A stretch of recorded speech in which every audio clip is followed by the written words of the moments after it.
ओम नमः शिवाय।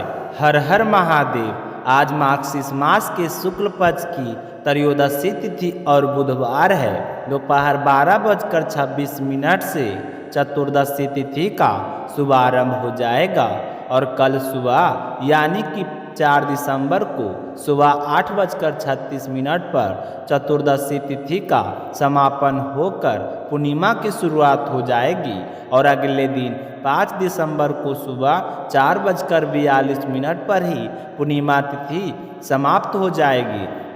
तो ऐसे में 5 दिसंबर को उदय तिथि में पूर्णिमा नहीं है, तो पूर्णिमा का पावन पर्व 5 दिसंबर गुरुवार को ही मनाया जाएगा। तो जो भी विष्णु भक्त पूर्णिमा का व्रत रखते हैं वह 4 दिसंबर गुरुवार को पूर्णिमा का व्रत रखें। अब शुभारंभ करते हैं आज की कथा का।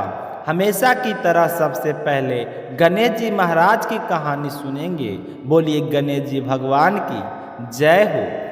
बहुत प्राचीन समय की बात है। कैलाश पर्वत पर माता पार्वती तपस्या में लीन थी और भगवान शिव ध्यान में तल्लीन।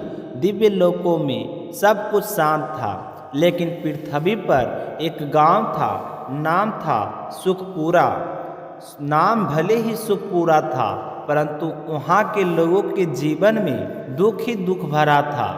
कभी सूखा पड़ता तो कभी वर्षा अधिक हो जाती, कभी बीमारी फैलती तो कभी घरों में कलेश होने लगते। गांव के बुजुर्ग कहते, लगता है कि हमारी भक्ति में कहीं कमी रह गई है, तभी विघ्न बढ़ गए हैं।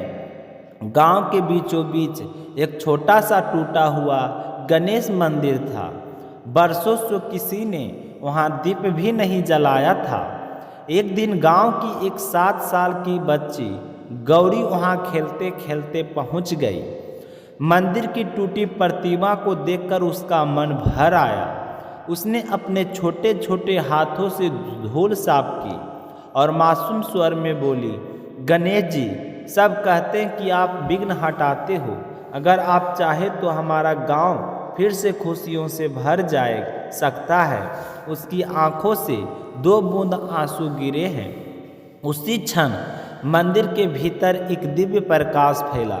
ऐसा लगा जैसे मूर्ति मुस्कुरा उठी हो। रात को गांव सो रहा था, पर छोटी गौरी को नींद ना आई। तभी उसने देखा एक छोटा सा बालक जैसा दिव्य स्वरूप उसके कमरे में खड़ा है। हाथों में मोदक, सिर पर सुंदर मुकुट। वह मुस्कुराते हुए बोला, डरो नहीं बालिके, मैं गणेश हूँ। तुम्हारे सच्चा प्रेम मुझे यहाँ खींच लाया है। आज मैं तुम्हारे गांव का हर घर में सुख स्थापित करेंगे आया हूँ। तो गौरी हाथ जोड़कर खड़ी हो गई।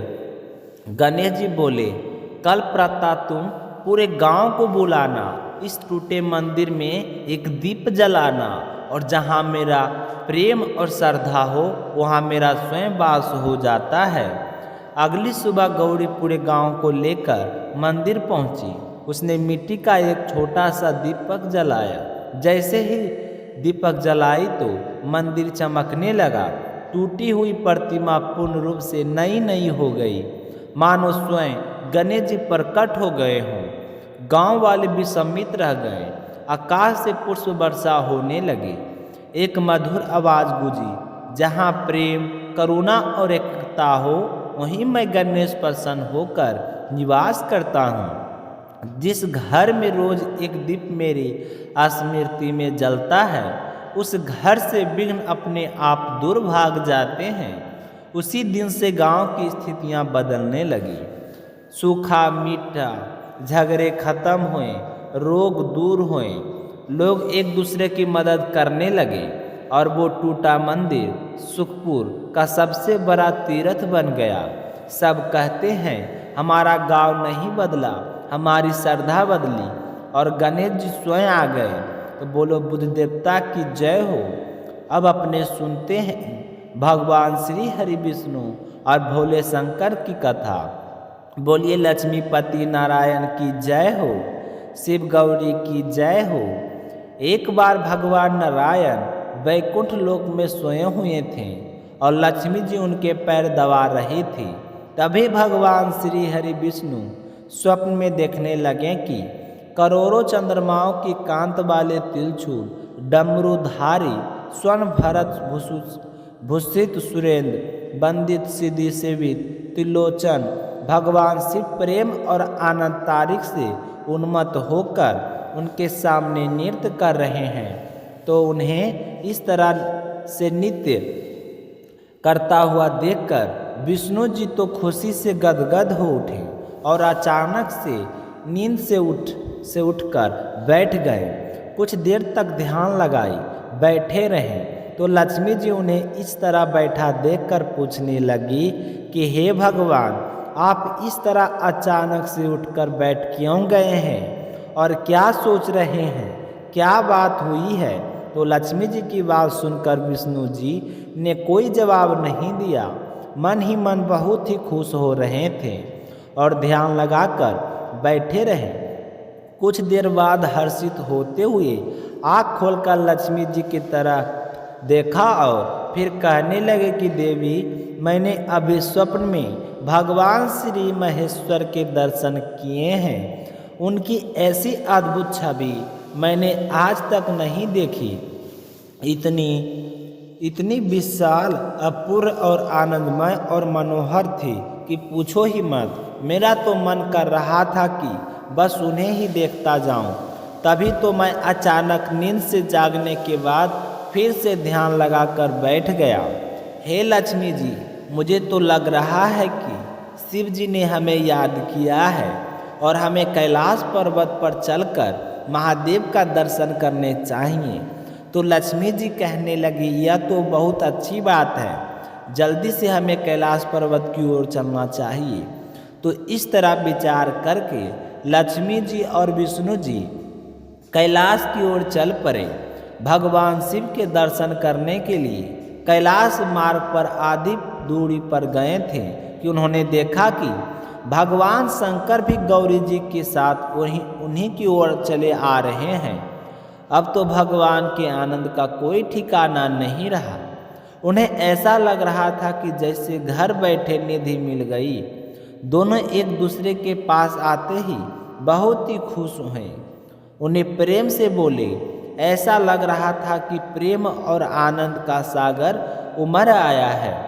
दोनों एक दूसरे को देखकर नेत्रों से आंसू बहाने लगे और उनका शरीर पुलकायमान हो गया।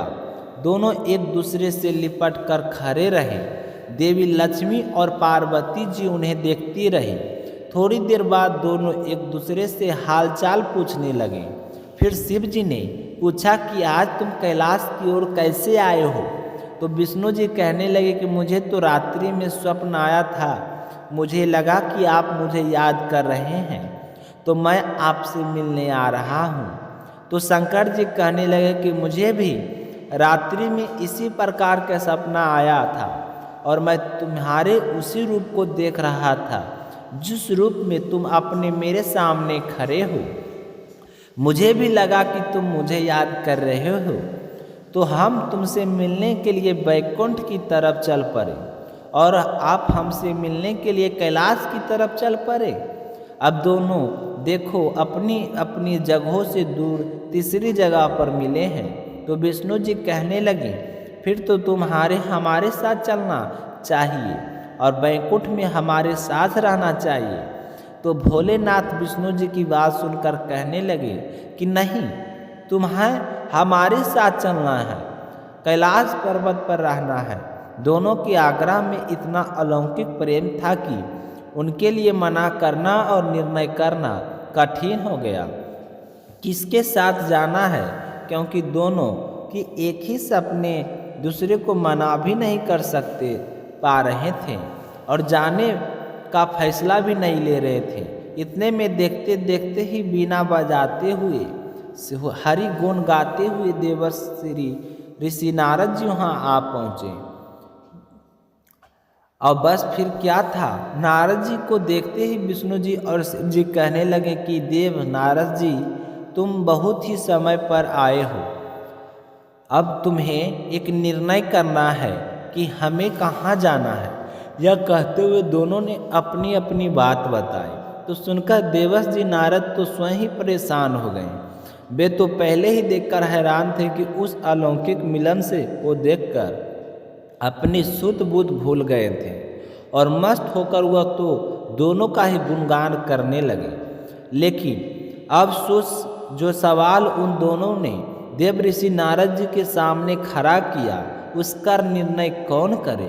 तो देव ऋषि नारद जी कहने लगे कि इसका निर्णय तो केवल भगवती उमा ही कर सकती है, जो कह देगी वही ठीक है। तो शिव जी और विष्णु जी ने देवी पार्वती से कहा कि तुम्हारा ही हमारा निर्णय करो।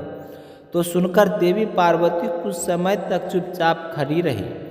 अंत में वे दोनों की ओर देखते हुए कहने लगे कि हे नाथ, हे नारायण, आप लोगों के निश्चल अनन्य है और अलौकिक प्रेम को देखकर मुझे तो यही समझ आता है कि आपके निवास अलग अलग नहीं है।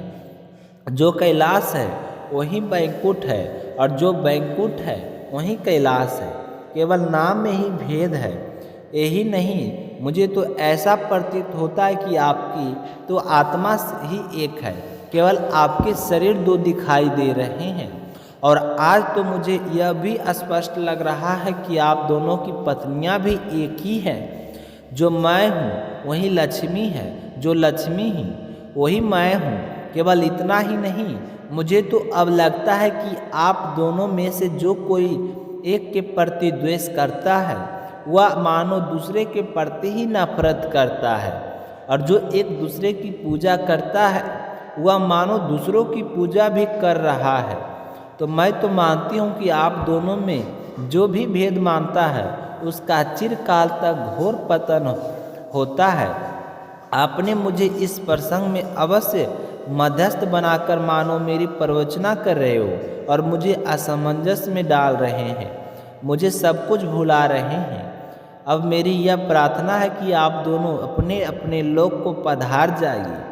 तो श्री विष्णु जी यह समझेंगे कि शिव रूप बैकुंठ में जा रहे हैं और महेश्वर जी या मानेंगे कि विष्णु कैलाश में जा रहे हैं। तो पार्वती जी की इस उत्तर को सुनकर दोनों बहुत ही प्रसन्न हुए और भगवती उमा देवी की प्रशंसा करने लगे।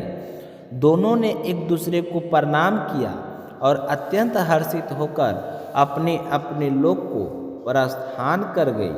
जब लौटकर श्री विष्णु जी बैकुंठ पहुँचे तो लक्ष्मी जी ने पूछा कि हे प्रभु, आपको सबसे प्रिय अधिक कौन है। तो भगवान बोले कि मेरे प्रिय प्रीतम केवल श्री शंकर हैं। देर